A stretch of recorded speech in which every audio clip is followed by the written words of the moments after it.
একাকী নামাজ পড়ার পর কেরাতটা কি উচ্চস্বর এবং একামত কি দিতে হবে একটু জানাবেন।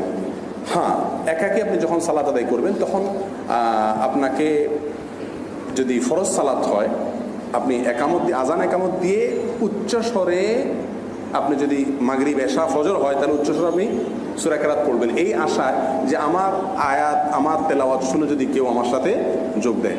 এ বিষয়ে একটি হাদিসে কুদসি আছে, খুবই গুরুত্বপূর্ণ ইম্পর্টেন্ট।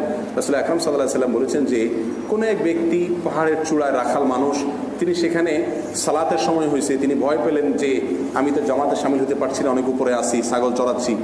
তখন তিনি ওখানে আজান দিলেন এবং একামত দিলেন, দিয়ে সালাত শুরু করলেন এই আশায় যে এখানে যদি কেউ আমাদের সাথে যোগ দেয়। এখন বলাই বাহুল্য ওই পাহাড়ের চূড়ায় তার সাথে যে কে যোগ দিবে, সম্ভাবনা বাহ্যিকভাবে নাই। আমরা হলে বলতাম যে না, এখানে তো আসার কোনো সম্ভাবনাই নেই কোনো লোক, অতএব আমি আস্তে আস্তেই পড়ি, কে আসবে আর।